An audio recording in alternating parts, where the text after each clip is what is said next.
Morning, Watson. That's right, I'm in a different room. Why, I wonder? This is why, but he is not happy being held right now. But look who made it here! I know I already told you, but I'm just so excited. Little Hamish, already running away from me. Well, anyway, that was my adventure this weekend, and why I'm in the living room, because I'm trying to get him adjusted to one space at a time. On to the point of the video.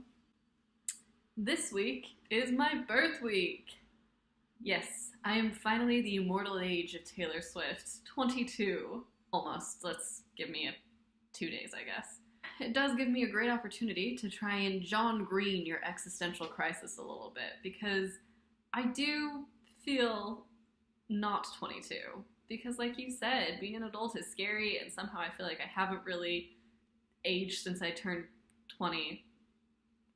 Not in like a way 30-year-olds are like, oh, age, but just in like I feel kind of 20, but like 22 is starting to sound old enough where I should be doing things like Lily and James, where it's like somehow they were married and had decided they were ready for a kid, and tragically they also died. But is there ever a right age to die?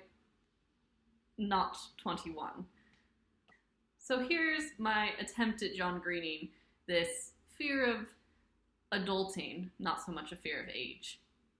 I was recently talking to my sister about this, and we were discussing how when life is bad, you can't see the end of it. And I realize this is not an original idea, but when you're going through a dark time, it just feels like it's never going to end, and you don't see the light at the end of the tunnel. And so sometimes you need someone else in your life, or you need to be that person to yourself and just say, there will be an end to this.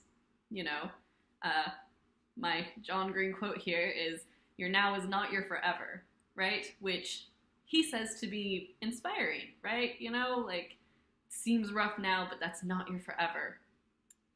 However, the other side of that coin that I think is just as important to acknowledge is when things are really, really good, your now is not your forever, and life is actually a roller coaster. And so when you're really high, you're gonna come down, not in a bad way, just in a that's how it works. Sometimes you're good, sometimes you're bad, most of the time you're somewhere in between. So as we're reaching this Taylor Swift age, or this James and Lily age, where they were ready to be married and to have a kid and to start life, and that is so scary, I think it's just worth remembering that our now is not our forever. And even though it's scary to imagine being the age of like this different generation of the characters we grew up with, it's not a bad thing. You know, it's just a part of the roller coaster. And we're sort of done with the peak of childhood time, which is when we were the Harry Potter characters, and it was exciting and it was new. And we're not quite to, I think, the peak of the adulthood generation of Harry Potter characters, where, you know, we're going to be who's the best, Molly Weasley and McGonagall, and sort of these like fierce middle-aged people. I wonder if McGonagall is slightly too old for that. Alright, accept the point, not the timeline. But my point is we're kind of at this just scary in-between climbing age towards adulthood. Okay, but now I have to try and sum it up, because it is scary, and I'm not John Green, and this isn't working that well.